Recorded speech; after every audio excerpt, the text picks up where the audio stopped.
बिस्मिल्लाहिर्रहमानिर्रहीम। अलीगढ़ मुस्लिम यूनिवर्सिटी के online counselling शुरू हो चुके हैं। एंट्रेंस एग्ज़ाम के बहुत सारे रिज़ल्ट्स आ चुके हैं और आज 19 जनवरी है। रजिस्ट्रेशन प्रोसेस शुरू हो चुका है। तो आइए इस वीडियो में यूज़र मैनुअल जो कि ऑनलाइन रजिस्ट्रेशन के लिए यूनिवर्सिटी ने खुद अपलोड किया है, उसी से जान लेते हैं कि ऑनलाइन रजिस्ट्रेशन कैसे करना है और डॉक्यूमेंट्स अपलोड कैसे करने हैं, क्या क्या स्टेप्स हैं। सबसे पहले हमें रजिस्ट्रेशन करना है।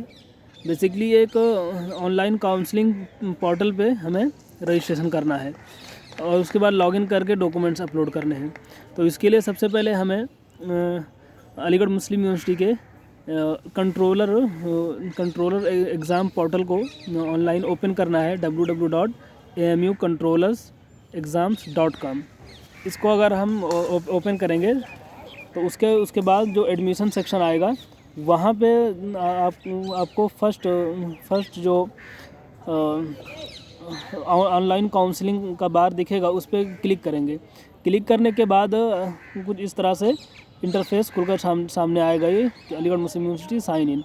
तो इसको जो इंटरफेस खुलकर सामने आएगा, उसके बाद चूँकि ये इसी पे आईडी बनानी है और पहले से आपकी आईडी नहीं है तो पहले हमें रजिस्टर करना होगा। ये नीचे जो बॉक्स में है उस पर क्लिक करके रजिस्टर करेंगे। जो रजिस्टर हम करेंगे तो यहाँ पे हम अपना रोल नंबर, जो आपने एंट्रेंस एग्ज़ाम दिया होगा जिस भी कोर्स का, उसका रोल नंबर जो कि आपके एडमिट कार्ड में है, रोल नंबर और एप्लीकेशन नंबर, और आप अपना डेट ऑफ बर्थ लिखेंगे और वो इनरोल में वो ईमेल आईडी लिखेंगे जो कि आपने एप्लीकेशन भरने के वक्त लगाया था। अगर वो ईमेल नहीं काम कर रहा तो दूसरा भी लगा सकते हैं, वो वेरीफाई हो जाएगा, कोई दिक्कत नहीं है उसमें। आपको एक मोबाइल नंबर भी इंटर करना होगा, उसको भी वेरीफाई करना होगा। OTP के जरिए वेरीफाई कर लेंगे दोनों को। उसके बाद साथ ही साथ आपको एक पासवर्ड क्रिएट करना है। पासवर्ड क्रिएट करने के लिए आपको एक कैपिटल लेटर, उसके बाद स्मॉल लेटर, स्पेशल कैरेक्टर, इस तरह से आपको बना लेना है कि यूनिक पासवर्ड, और उसके बाद आई एम नॉट रोबोट पे क्लिक करके रजिस्टर कर देना है। अब जब रजिस्टर करेंगे तो फिर उसके बाद आपको जो ईमेल और जो पासवर्ड आपने क्रिएट की है और जो ईमेल आपने डाला है उसके ज़रिए आप इसको लॉगिन कर लेंगे। जब लॉगिन कर लें, हो सकता है कि आप पासवर्ड भूल जाएं, कभी ऐसा हो जाता है, तो आप फॉरगॉट पासवर्ड से रीसेट कर सकते हैं। ईमेल के ज़रिए हो जाएगा, उसमें कोई मसला नहीं है।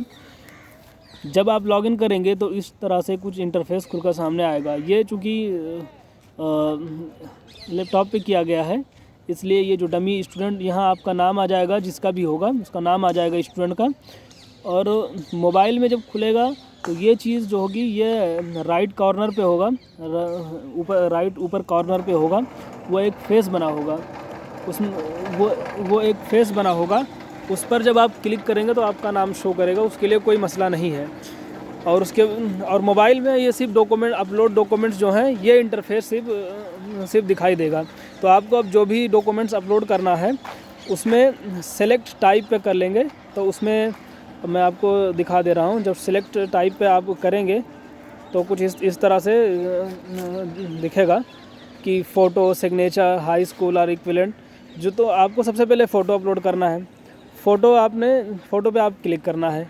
उसके बाद चूज़ फाइल पे जाकर आप अपने फ़ाइल में जहां आपने अपना डॉक्यूमेंट रखा हुआ है उसको वहां से उस फाइल को आप इंपोर्ट कर लेंगे। जब आप फाइल को इंपोर्ट कर लेंगे तो फिर अपलोड पे करके, और उसमें लिख जाएगा documents upload successfully. Upload button पे आप क्लिक करके अपना सारा डॉक्यूमेंट इसी तरह से, जैसे फ़ोटो है, फ़ोटो को अपलोड कर लिया। उसके बाद और जो डॉक्यूमेंट्स हैं, जैसे फ़ोटो के बाद सिग्नेचर है, सिग्नेचर के बाद आप अगर 12th में एडमिशन लेना चाह रहे हैं तो हाई स्कूल अगर आप मार्कशीट आ गया होगा तो हाई स्कूल का मार्कशीट आप अपलोड करेंगे। और याद रहे कि तमाम डॉक्यूमेंट्स फ़ोटो सिग्नेचर के अलावा जो है बोथ साइडेड रिक्वायर्ड है, यानी कि दोनों तरफ के आपको स्कैन कॉपी मोबाइल से स्कैन कर लें, या आप पहले से ही सारे डॉक्यूमेंट्स को स्कैन करा के कंप्यूटर से स्कैन करा के किसी एक फ़ाइल में रख लें। और कोई भी डॉक्यूमेंट्स आपके 2 MB से ज़्यादा नहीं होने चाहिए। और जो फॉर्मेट दिया हुआ है वो है JPG, और ये समझ में नहीं आ रहा है, और PDF भी चल जाएगा, लेकिन जो फ़ोटोज़ हैं वो JPG ही चलेगा। और 2 MB से कोई भी ज़्यादा नहीं होना चाहिए कोई भी डॉक्यूमेंट्स या फ़ोटोज़।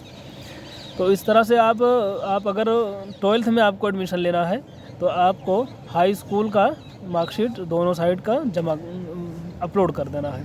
अगर आप ग्रेजुएशन में एडमिशन लेना चाह रहे हैं तो आपको हाई स्कूल प्लस इंटरमीडिएट और इक्विवेलेंट, या आपने अगर इक्विवेलेंट का मतलब ये होता है कि हाई स्कूल के इक्विवेलेंट तो जैसे मदरसे के बच्चों के लिए मौलवी होता है, मौलवी का जो सर्टिफिकेट होता है उनका, वो हाई स्कूल के इक्विवेलेंट होता है। और इंटरमीडिएट का इक्विवेलेंट उनके लिए आलमियत की जो सर्टिफिकेट होती है, सनद होती है, वो होती है। और अगर आप मास्टर में एडमिशन लेना चाहते हैं तो आप मास्टर ग्रेजुएशन के जो 6 सेमेस्टर होते हैं, 6 सेमेस्टर के आपको डॉक्यूमेंट्स अपलोड करने होंगे। अगर आपका जो लास्ट सेमेस्टर का है नहीं आया होगा तो उसको छोड़ सकते हैं, कोई बात नहीं है। लेकिन इसमें अपलोड करने के लिए आपको जैसे उसमें रैंकिंग डालना होगा कि ये कौन से सेमेस्टर का है, लिख दीजिएगा उसमें first semester, then second semester, third semester, fourth semester, इस तरह से आप मेंशन करके अपलोड करेंगे। तो ये रही डॉक्यूमेंट्स की बात। और जो स्टेप्स इससे पहले बताया है उसी स्टेप पे जाकर आप अपलोड कर सकते हैं। जब आप अपलोड करेंगे, जैसे आपने फ़ोटो अपलोड कर दिया तो यहाँ पर एक नंबर आ जाएगा कि आपने नंबर ऑफ़ डॉक्यूमेंट्स कितने पीस, जो हेड्स ऑफ डॉक्यूमेंट्स हैं, जैसे फ़ोटोज़ है, सिग्नेचर हैं, तो इन हेड्स के तहत आपने कितने डॉक्यूमेंट्स अपलोड किए हैं। तो आपने फ़ोटो अपलोड हो गया चूँकि इसमें, तो ये नंबर 1 यानी कि एक डॉक्यूमेंट्स के तहत आपने अपलोड कर दिया। इसको अगर आपको देखना होगा तो फ़ोटो पे ही क्लिक करेंगे तो आ जाएगा। अगर लगेगा कि हाँ फ़ोटो सही है तो आप उसको यहाँ से क्लोज़ कर दें या ये कट कर दें।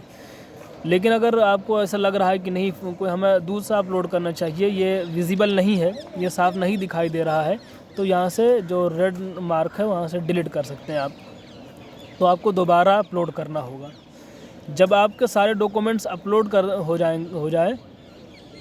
जाए तो और सब पे नंबरिंग आ जाए कि आपने जो जो डॉक्यूमेंट्स अपलोड किए हैं, जब सब सारे डॉक्यूमेंट्स अपलोड हो जाएं तो फिर नेक्स्ट बटन दबाकर आप डैशबोर्ड पे, काउंसलिंग डैशबोर्ड पे आ जाएंगे। तो ये इंटरफेस जो खुलेगा काउंसलिंग डैशबोर्ड, तो ये काउंसलिंग डैशबोर्ड आपका एप्लीकेशन नंबर और रोल नंबर लेकर जो अलीगढ़ मुस्लिम यूनिवर्सिटी के डेटाबेस में आपका डेटा है, यानी कि आपने जिस कोर्स में भी एंट्रेंस दिया है वो वहाँ से इंपोर्ट करके ये आपको दिखा देगा कि आपने इस कोर्स में आपने एंट्रेंस दिया। आप इस कोर्स में आप एलिजिबल हैं। हो सकता है कि आप 3 कोर्सेज में एंट्रेंस दिए हों, लेकिन आपका एक कोर्स में सिलेक्टेड लिस्ट में आया हो तो वो भी इसमें रहेगा। दूसरे कोर्स में अगर सिलेक्टेड में है तो वो भी आएगा, अगर चांस मेमो में है या स्पेशल कैटेगरी में है तो वो भी आ जाएगा। लेकिन ऐसा हो सकता है कि किसी एक में आपका नहीं आया हो, यानी कि आपका सिलेक्टेड लिस्ट में, चांस मेमो में या स्पेशल कैटेगरी, तीनों में से किसी में नहीं आया हो, आप एलिजिबल ना हो तो आपका नहीं आएगा। तो 2 में या 1 में जिसमें भी आप एलिजिबल होंगे उसमें आ जाए, उसका वो इंपोर्ट करके आपको दिखा देगा। अब यहाँ से क्या करना है कि आप हमें जिस कोर्स में भी आपको एडमिशन लेना है उसमें यहाँ जो एक्शन पे जो प्रोसीड का बटन है, प्रोसीड करके हम उसको अपना चॉइस फिल कर सकते हैं।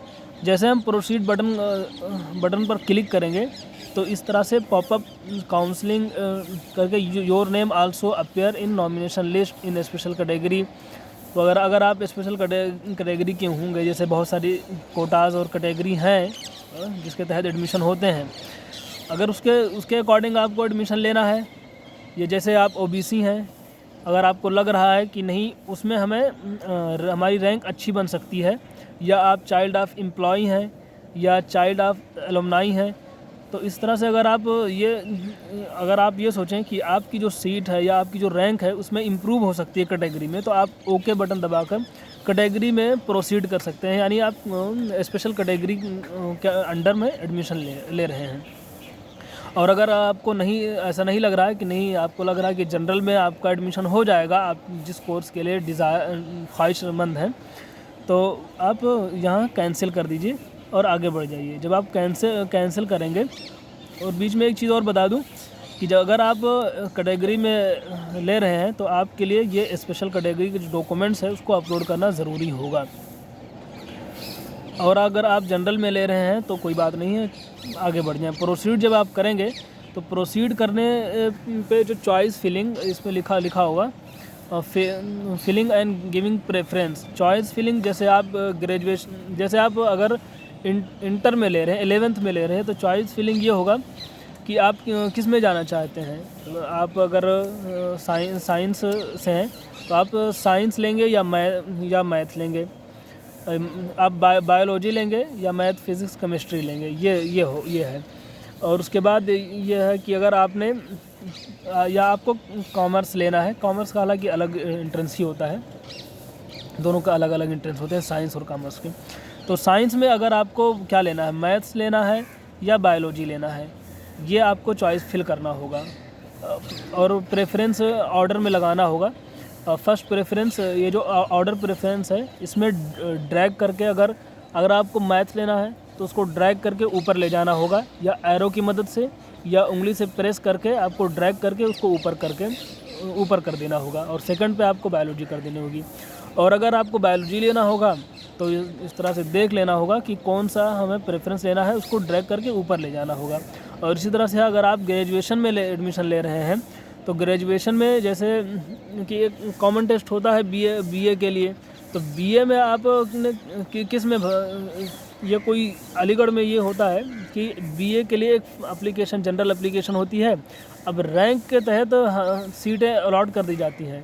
जो स्टूडेंट्स की प्रेफरेंस होती है, जैसे मोस्टली स्टूडेंट की प्रेफरेंस इंग्लिश लैंग्वेज लिटरेचर होता है, वो फिल हो जाता है। उसके बाद जो अदर्स हैं वो किस में लेना चाह रहे हैं, कोई पॉलिटिकल साइंस में ले लेता है या कोई किसी लैंग्वेज में ले लेता है।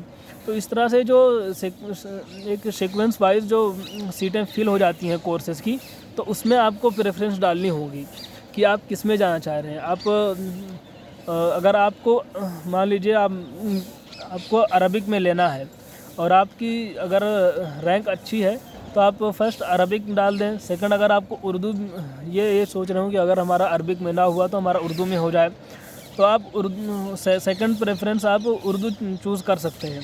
और थर्ड पे आप पर्शियन चूज़ कर सकते हैं, हिंदी चूज़ कर सकते हैं, संस्कृत चूज़ कर सकते हैं। आप जितने प्रेफरेंस आए आप चूज़ कर लीजिए, क्योंकि पता नहीं कि किस में हो जाए।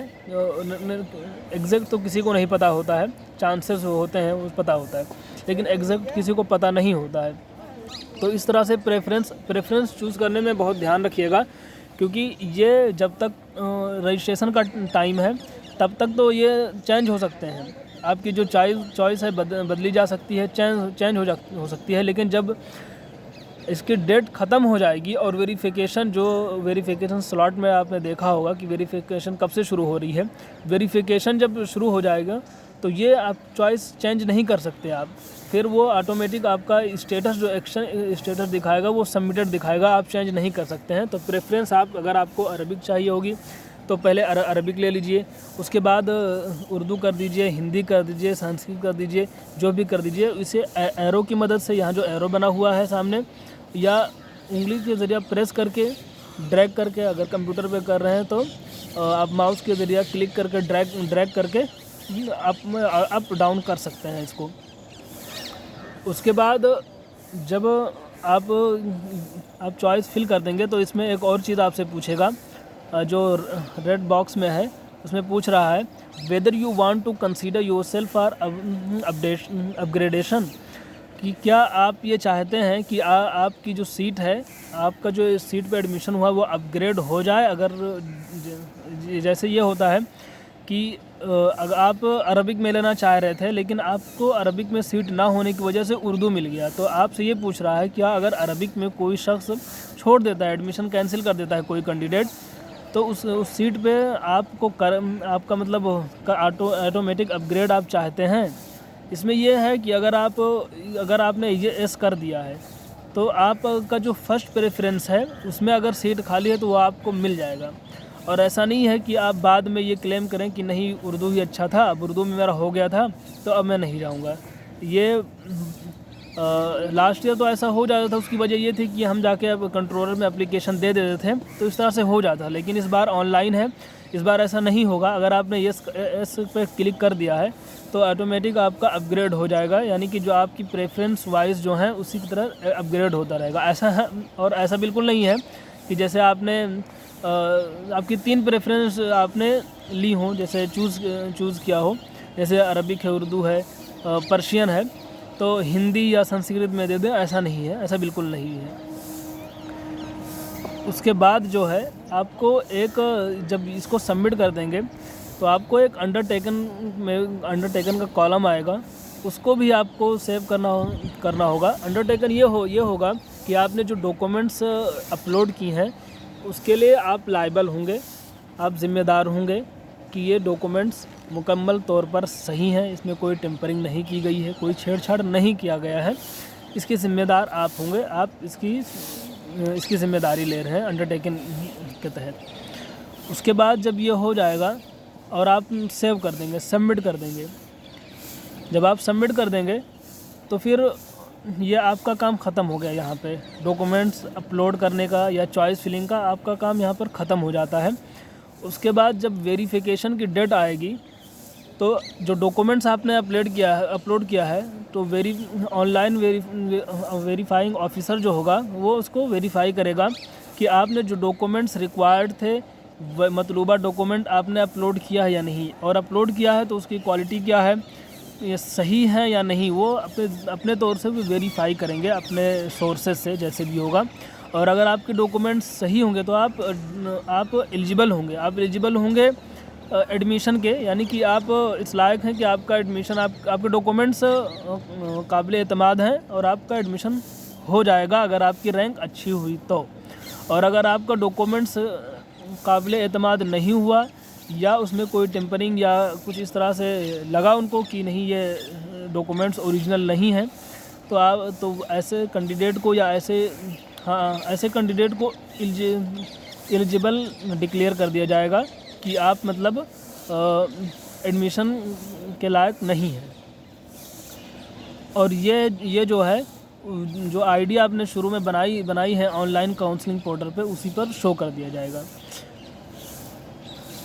उसके बाद जब डॉक्यूमेंट्स वेरीफाई हो जाएंगे तो फिर offer of admission and payment of fee ये होगा, यानी कि जब आप एलिजिबल हो जाएंगे कि हाँ आपके डॉक्यूमेंट्स काबिले एतबार हैं, उसके बाद आपके रैंक के मुताबिक जो आपकी प्रेफरेंस होगी उसमें, या जो और अदर प्रेफरेंस होगी या फर्स्ट चॉइस सेकंड चॉइस जिसके तहत आपके रैंक जो इजाज़त देगी, आपके रैंक जिसमें आएगी उसके तहत आपको कोर्सेज ऑफर्ड किए जाएंगे।